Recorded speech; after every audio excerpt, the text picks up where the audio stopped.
And it's not that much harder to do something good than something mediocre. And it's not that much harder to do something mediocre than something poor. So why do any of those other things? Just go for great in the first place. So that was the basic philosophy that led me to my third company. So I started my third company, Aspect Development. And I thought that the only way I could actually attempt to do a startup that had the potential to be great was to do it where the other great companies were, and they were not in Pittsburgh. The other great companies were in Silicon Valley. So I decided that I would start Aspect Development in Silicon Valley. And having started Aspect Development, I also concluded that I couldn't commute from Pittsburgh to Silicon Valley 5 days a week. It's a very long commute, not fair to the family. And I needed to work 24/7 to get it done. I was on 6 boards of directors in Pittsburgh. In Pittsburgh, I was considered to be a very successful high-tech entrepreneur. Various people wanted me on the board. And in one fell swoop, 24 hours, I resigned from all 6 boards. My younger brother, my niece, my cousin had all moved to Pittsburgh because of the successful career I was building. And I told them, sorry guys, I have to do this and take my entrepreneurial journey to the next stage, next level. And literally in 15 days, we moved to California. We moved to Palo Alto, very near Stanford University. And you know, you might think, well, you've built 2 companies, how difficult can it be moving across the country? You really have to start life all over again. I didn't have any connections in Silicon Valley. I didn't have any friends in Silicon Valley. We gave up, in one sense, you know, the friends that we had made, many of them in Pittsburgh and family. But sometimes when you start your journey as an entrepreneur, it is a lonely journey. And it's very important to have that feeling of confidence in yourself, because otherwise it's too easy for obstacles to get the better of you.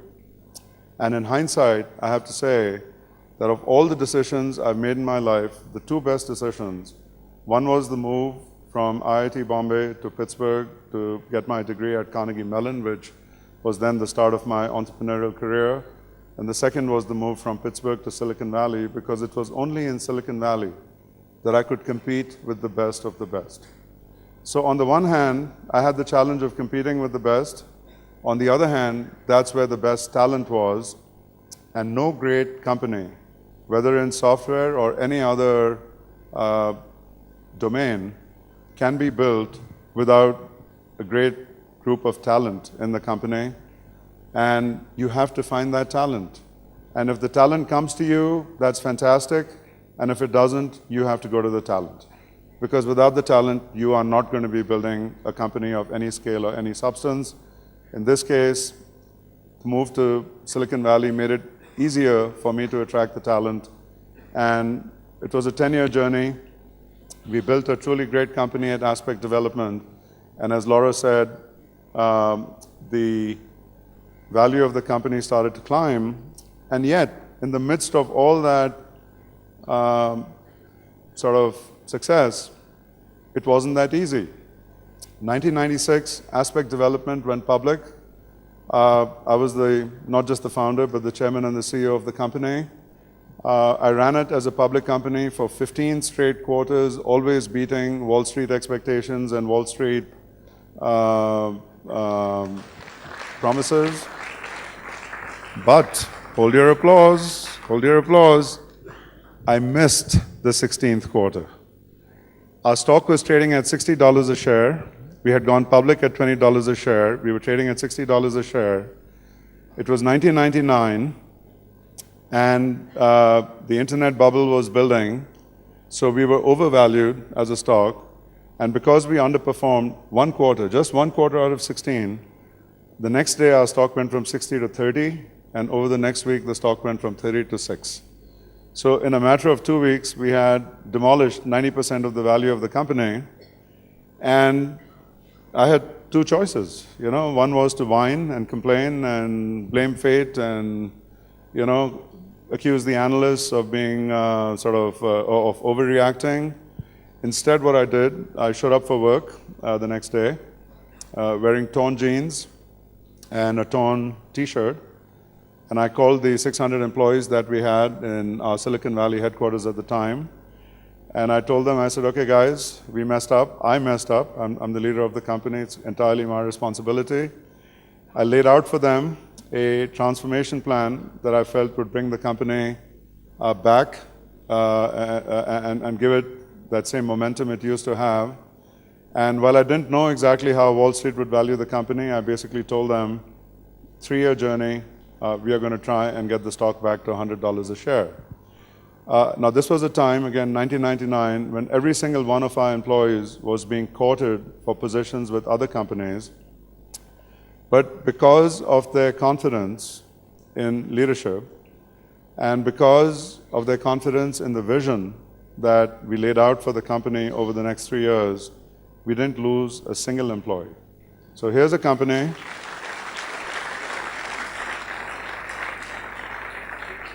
Here's a company that's lost 90% of its value, and all they have to go on is the word of the CEO.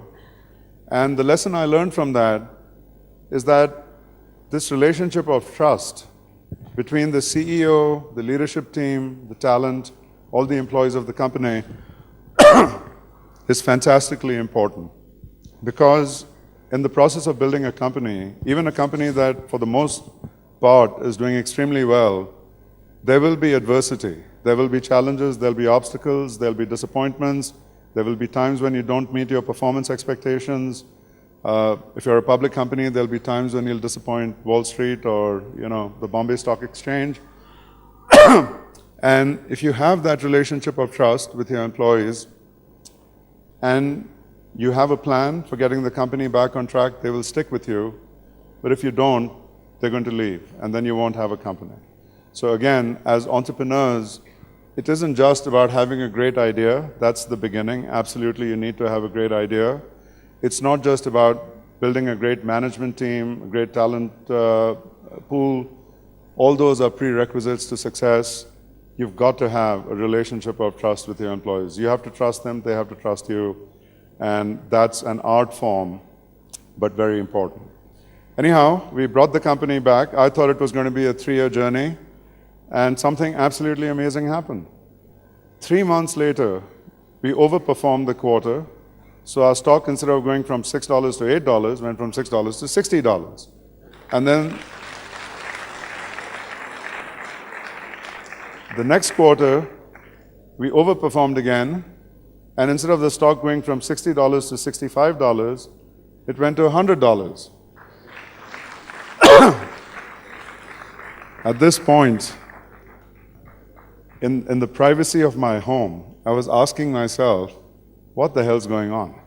Because I know we are good, we are not that good, and I know that we have a great team, but it's not that great a team. So I thought, okay, 100 is the high point, and if we can just hold it there for the next 3 years, I would be pretty happy. Another quarter went by, and we overperformed, and the stock went to $200.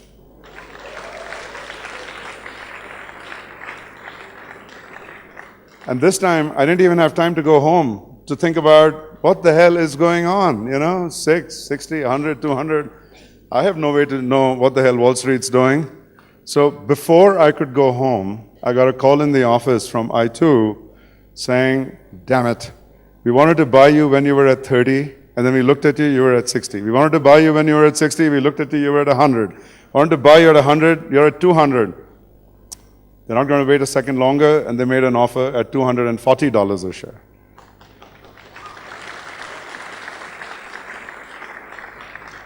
Now, I'm not one to rush to judgment. I'm very cool, very calm, very rational, very logical. I like to think things through. So I took a decent 24 hours and then called them back and said yes. So that's how the $10 billion deal was done.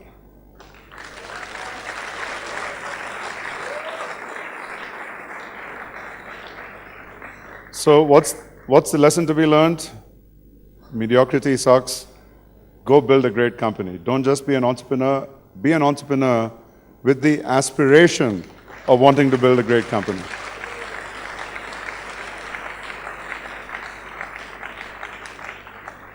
So now, what the hell do you do, right? At that point, I've done 3 companies with increasing levels of success.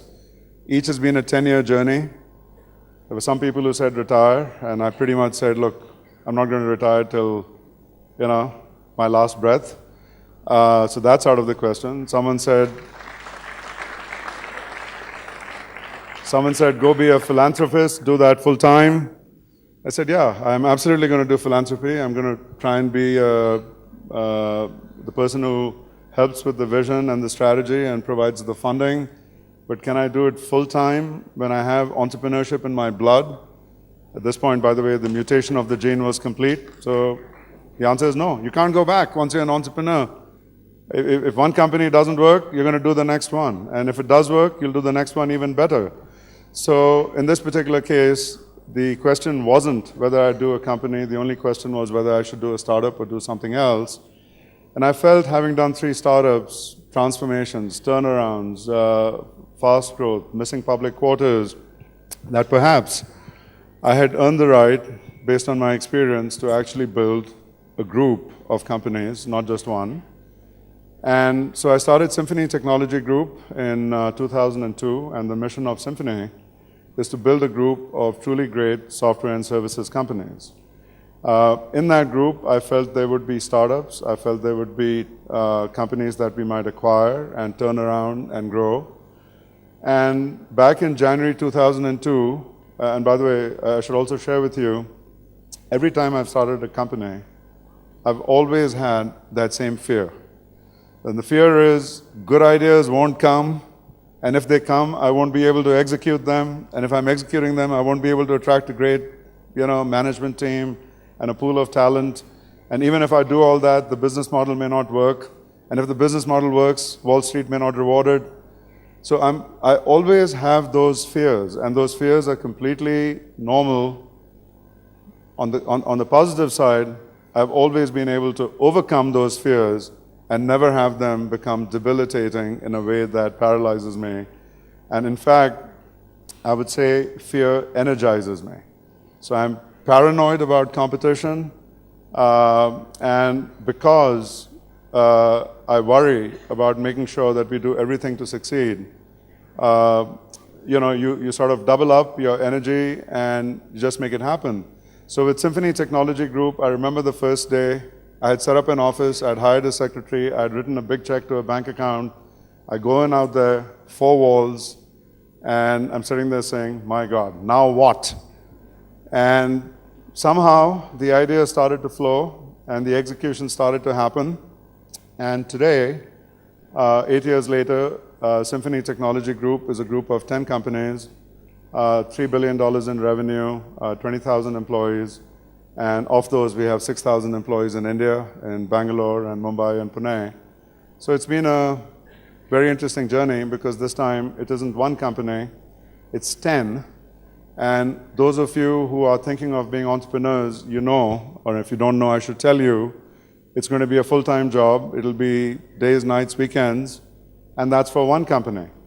So I think you can probably imagine that with 10 companies, even though each of them does have a CEO, it takes a lot of time. So that's where the next part of my entrepreneurial philosophy emerged, which is that sleep is overrated. Don't expect to get much sleep. You may not believe it, but trust me, you can get by on 5 hours of sleep a night. There's some nights when it's 4, and some nights when it's 6, and on weekends it might be 6.5. You really don't need as much sleep as you're getting right now. So that's been the journey, and for me the journey continues. And as I said, this is my 4th company. I'm in my 8th year. I'm loving it every day. Every day I wake up, I have a new idea, a new thing I want to do, a new dialogue I want to have, whether it's with the foundation, with Laura, or with Ajay, or whether it's with the CEO or CXO of one of our companies. And so as I was thinking about my experience, I thought it might be interesting to put together sort of a top 10 list of what an entrepreneur actually gets to do. So I'll start with number 10 and go to number 1. And the number 10 thing on my list is you get to scare your parents. Can you imagine?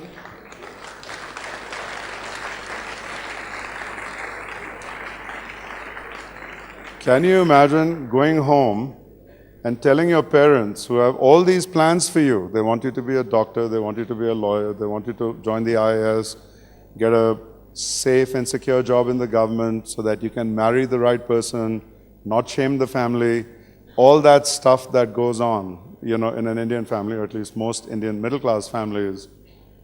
By the way, it happened in my family too. You walk up and tell them you're going to be an entrepreneur.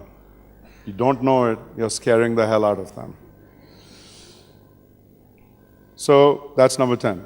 Number 9, you can save money by not buying a bed. You won't need a bed. There isn't enough time to sleep. So don't spend the money on it.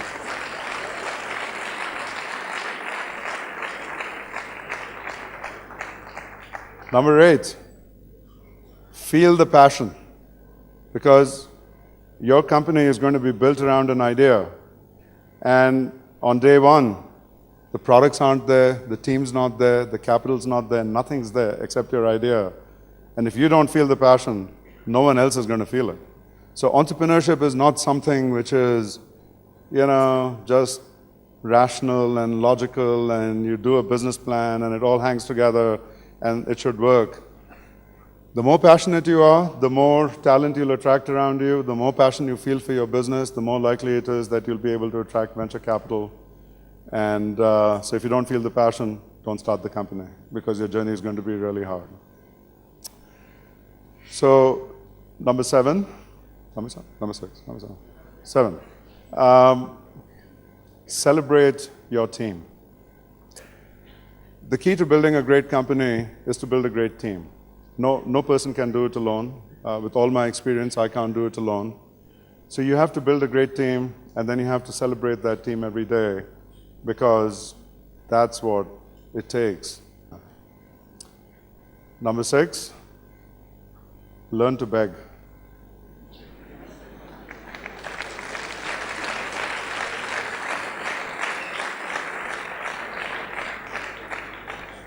In my first company, when I was calling on the first venture capitalist, I was cocky. I walked in, I said, great idea, great business plan, smart guy, PhD. What's the problem? Give me my $150,000. They threw me out. By the time I was on my 125th company, I was begging. If they had asked me to crawl from the front door to the desk of that damn venture capitalist, I would have crawled. And you may have to do it. Venture capital is hard to get. And if you're a startup entrepreneur, as most of you are, the journey is going to be even harder, because you don't have a track record to fall back on. Getting capital will be tough, but as I said earlier, don't give up, because if you don't, then good things are going to come your way. The next is about setting low expectations for your in-laws. The nice thing about being an entrepreneur is, after you've scared your parents, imagine going to your wife's or your spouse's parents, or prospective spouse's parents, and you tell them you're going to be an entrepreneur.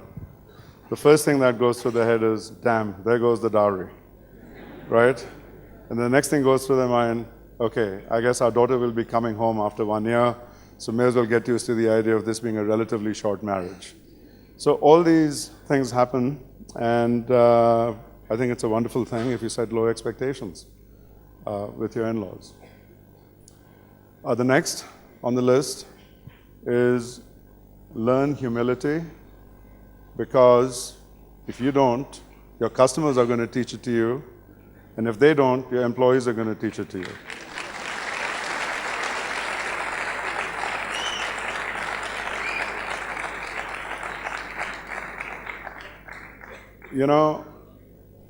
The hardest lessons, but the most important lessons that I've learned, and the biggest scars that I have on my back, and I have many scars on my back, have all come from customers and employees. So much so that I've made it a philosophy of spending an enormous amount of my time now with customers, not preaching to them, not selling to them, but learning from them and doing the same with employees. Just to give you an example, this week, since I had made a commitment to come to eWeek, and this was the central event for me, but I thought I'm going to be in Bangalore, I'm going to be in Bombay, let me go meet the 6,000 employees that we have across the 10 companies. And I met all 6,000 employees. So I went to 50 different meetings over the last 5 days, and at each meeting, I spent 80% of the time asking them for their suggestions on how to improve the company, and 20% of the time giving them a pep talk on, our vision, our strategy, our future, where we were going. And really the lesson there is so much to be learned from customers and so much to be learned from employees. They have a great deal of wisdom. The best thing you can do in terms of taking your company from wherever it is to the next level as the entrepreneur is to learn to listen, and in particular, listen to customers and then listen to employees. Number 3 on the list, which is now great stuff, you get to be your own boss, right? You don't get to work for anyone else. If you want to come in at 10 o'clock in the morning and leave at 3 in the afternoon, you can. I don't recommend it because your company is going to fail. So, as your own boss, you can make your own decision to get up at 6 in the morning and go home at midnight. You'll be working long hours, but at least it'll be your own decision, right? Number 2, hit the jackpot. Sometimes you hit a small jackpot and a company does well and you make a reasonable amount of money, enough for you to retire perhaps, enough for you to support your family. And sometimes you get particularly lucky, or a combination of luck and smarts and hard work, and all of a sudden you have more wealth than you know what to do with. And not everyone's going to hit the jackpot, but I know one thing. If you don't try as an entrepreneur, you will absolutely never, ever hit the jackpot. No one. I don't know any manager working at Hindustan Lever or Procter & Gamble or TCS or any other company in India who has hit the jackpot. They have a very comfortable lifestyle, they have great jobs, they have great salaries, they get to do what their bosses tell them to do, but they have never hit the jackpot. As an entrepreneur, it's not guaranteed, and the degree of jackpot that you hit will depend very much on the way in which you manage all these other ingredients that I've been sharing with you, but you have this unique and extraordinary opportunity to hit the jackpot, so go for it. Number 1, you might ask me, what is number 1? And personal experience speaking here, the number 1 thing for me as an entrepreneur is that you get to live your dream.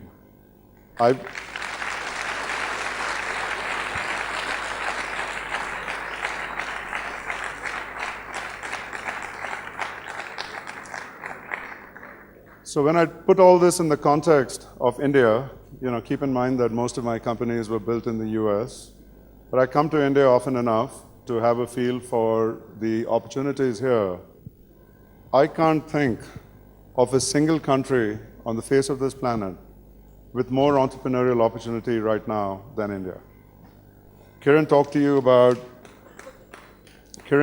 about so many different areas, whether it's infrastructure, whether it's healthcare, or whether it's, manufacturing, whether it's services. There are just thousands and thousands and thousands of opportunities for entrepreneurs.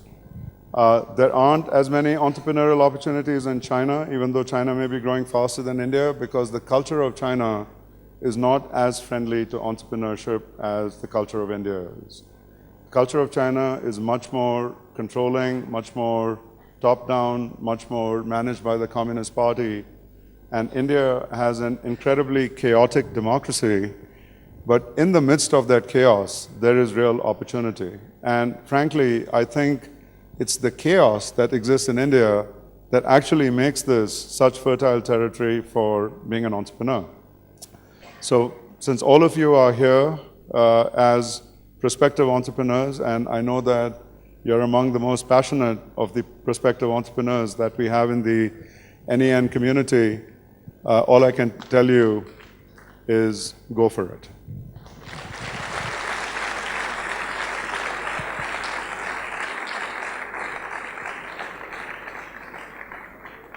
So my parting words, live the dream. I have, you can, and we will. Thank you.